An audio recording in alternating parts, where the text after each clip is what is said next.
ఫోన్లో ఇంటర్నెట్ తెరిచి దునియా మొత్తంలో ఏడేం జరుగుతుందో చూస్తున్నాం. టీవీ ఆన్ చేయగానే తీరొక్క ఛానళ్ళు వస్తుంటాయి. కంప్యూటర్ల ముంగట కూర్చొని సగులం పనులు సగబెడుతున్నాం.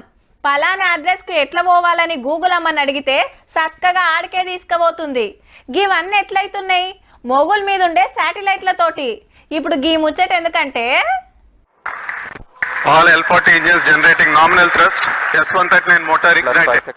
నిప్పులు కక్కుకుంటా నిసార్ నింగిలకు పోయింది. ఆంధ్ర శ్రీహరి కోటకెళ్ళి పంపితే ఏడికి పోవాలనో ఆడికి పోయింది సీదా. అమెరికా నాసా సంఘం మన ఇస్రో సైంటిస్టులు కలిసి శాటిలైట్ డెవలప్ చేసిండ్రు. 2393 కిలోల బరువు ఉంటది. అంతా అనుకున్నట్టే జరిగినందుకు సైంటిస్టుల సంబురాలే సంబురాలు.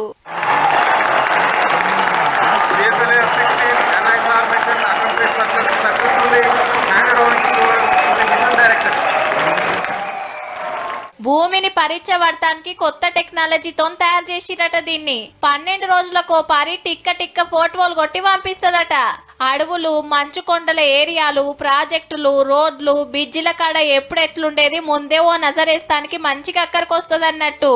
భూకంపాలు, వరదలు, కొండల మీద బండరాలు జారుడు, భూమిల పదనెట్లుంది, ఏ భూమి వ్యవసాయానికి మంచిది, ఇట్లా అన్ని అరుచుకుంటదట.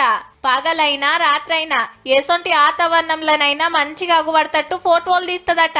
గిన్ని తీర్ల పండ్లు అరుచుకుంటుంది కాబట్టే నిసార్కు జేజేలు కొడుతుంది దునియా.